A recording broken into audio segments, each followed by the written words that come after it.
Di sebuah desa pesisir kecil di Sulawesi, hiduplah seorang nelayan bernama Pak Darman. Ia sudah menjadi nelayan sejak usianya masih belasan tahun. Setiap hari ia mengayuh perahunya ke tengah laut, berharap mendapat cukup tangkapan untuk menghidupi istri dan dua anaknya. Namun, beberapa bulan terakhir laut seolah tak bersahabat. Jaringnya lebih sering kosong dan ikan-ikan seakan menghindar dari perahunya. Suatu pagi yang tenang, saat matahari baru muncul dari balik ufuk timur, Pak Darman memutuskan pergi melaut lebih awal dari biasanya. Ombak masih kecil dan udara begitu segar. Ia mendayung lebih jauh dari biasanya ke perairan yang jarang ia kunjungi. Saat jaringnya ia tebar untuk ketiga kalinya, terasa ada yang berat menahannya. Ia menarik dengan susah payah, dan betapa terkejutnya ia saat melihat seekor ikan mas besar menggelepar di jaringnya. Namun keanehan terjadi. Ikan itu membuka mulut dan berkata dengan suara yang jelas, "Pak Darman, tolong lepaskan saya. Saya bukan ikan biasa. Jika kau melepaskan saya, hidupmu akan berubah." Pak Darman hampir saja melempar ikan itu kembali ke laut karena kaget. Tapi setelah menenangkan dirinya, ia bertanya, "Apa maksudmu hidupku akan berubah? Kau ikan apa sebenarnya?" Ikan itu menjawab, "Aku hanya bisa mengatakannya sekali. Bebaskan aku sekarang, dan keberuntungan akan datang dalam bentuk yang tidak kau sangka-sangka." Pak Darman menatap ikan itu lama, ia ragu. Tapi dalam hatinya ada dorongan aneh yang memintanya untuk percaya. Akhirnya, dengan pelan ia mengangkat ikan itu dan mengembalikannya ke laut. Ikan itu menyelam cepat dan menghilang dalam sekejap. Hari itu, Pak Darman pulang dengan jaring kosong. Ia tidak menceritakan kejadian itu pada siapapun, bahkan istrinya. Ia hanya bilang hasil laut sedang buruk. Namun, keesokan harinya, saat ia hendak memperbaiki jaringnya yang robek, datang seseorang dari kota. Orang itu membawa kabar bahwa sebuah perusahaan ekspor ikan sedang mencari lahan untuk membuat tempat pelelangan baru, dan mereka ingin membeli sebagian tanah dekat pantai milik Pak Darman. Tanah yang sebelumnya dianggap tak bernilai, tiba-tiba menjadi sangat berharga. Dengan uang dari penjualan sebagian kecil tanah itu, Pak Darman bisa memperbaiki perahunya, membeli jaring baru, bahkan menyekolahkan anak-anaknya lebih tinggi. Namun, ini baru permulaan dari perubahan nasib Pak Darman. Beberapa minggu setelah itu, ia kembali ke laut. Kali ini, bukan untuk mencari ikan, tapi sekadar ingin menghabiskan waktu di laut yang kini terasa lebih ramai baginya. Di tengah lautan, tiba-tiba ia melihat kilauan emas di permukaan air. Ia mendayung mendekat dan menemukan sebuah botol kaca berisi gulungan kertas tua. Saat dibuka, isinya adalah peta-peta yang menunjukkan lokasi tersembunyi di pulau kecil, tak jauh dari desanya. Pak Darman memandangi peta itu dengan dahi berkerut. Kertasnya sudah kusam, tapi garis-garis dan tanda yang terlukis di atasnya masih cukup jelas.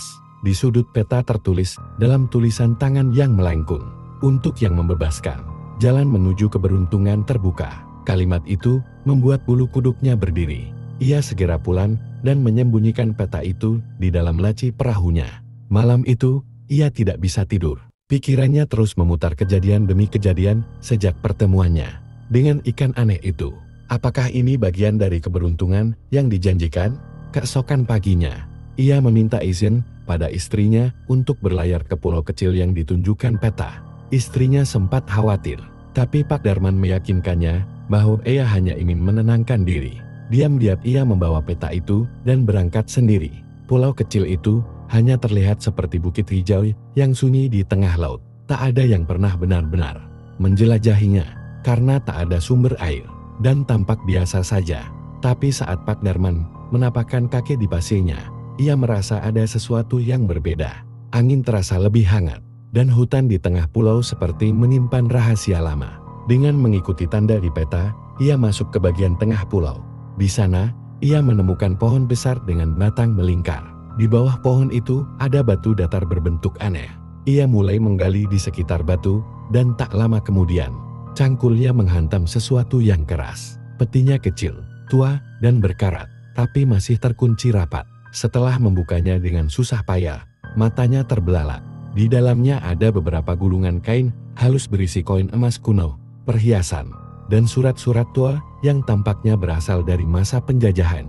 Surat-surat itu mencatat kepemilikan tanah dan barang berharga di wilayah pesisir yang kini menjadi daerah wisata. Pak Darman duduk lama, memandangi harta karun yang baru saja ia temukan. Ia tahu hidupnya benar-benar berubah sekarang.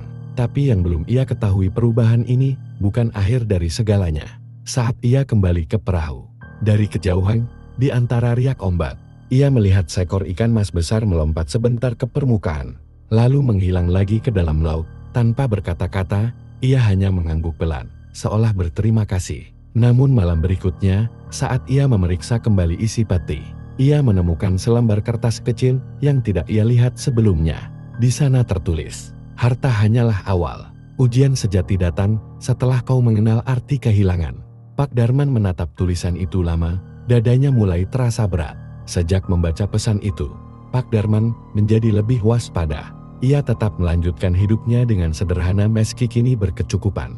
Ia memperbaiki rumah, membantu tetangga yang membutuhkan, dan membangun tempat belajar gratis untuk anak-anak nelayan di desanya. Harta karun yang ia temukan digunakan bukan hanya untuk keluarganya, tapi juga untuk memperbaiki kehidupan sekitar. Namun, hidup memang tidak pernah sepenuhnya tenang. Beberapa bulan setelah pulau itu mengubah hidupnya, anak bungsunya jatuh sakit. Penyakitnya aneh, datang tiba-tiba dan sulit disembuhkan meski sudah dibawa ke rumah sakit terbaik di kota. Pak Darman hampir putus asa. Ia teringat pesan di kertas kecil itu.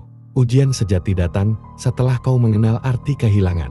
Ia mulai merasa bahwa harta itu mungkin membawa kutukan, bukan hanya keberuntungan. Dalam diam, ia memutuskan kembali ke pulau itu, membawa sebagian dari harta yang masih tersisa. Di bawah pohon besar tempat ia menemukannya dulu, ia menggali lubang dan mengembalikan harta itu ke tanah. Ia menunduk, lalu berdoa dalam hati, "Jika ini harga dari hidup yang lebih baik, biarlah semua kembali seperti semula. Tapi tolong, jangan ambil anakku." Beberapa hari setelah itu, penyakit anaknya tiba-tiba membaik. Perlahan, kondisi tubuhnya pulih, tanpa penjelasan medis yang masuk akal. Dokter menyebutnya keajaiban, tapi Pak Darman tahu, itu adalah jawaban. Sejak hari itu, ia tak pernah lagi mencari keberuntungan lewat laut dalam atau peta misterius. Ia kembali menjadi nelayan, meski sesekali masih membantu desa lewat usaha kecil-kecilan. Tapi satu hal berubah, setiap kali ia memandang laut, ia merasa sedang diawasi bukan dengan ancaman, tapi seperti seorang teman lama yang diam-diam menjaga dari kejauhan. Dan di suatu sore, saat matahari tenggelam, seekor ikan mas muncul sebentar di permukaan air, menatap ke arahnya. Pak Darman hanya tersenyum, karena kini ia mengerti, tidak semua keberuntungan harus dimiliki. Kadang, melepaskan justru adalah bentuk tertinggi dari memiliki.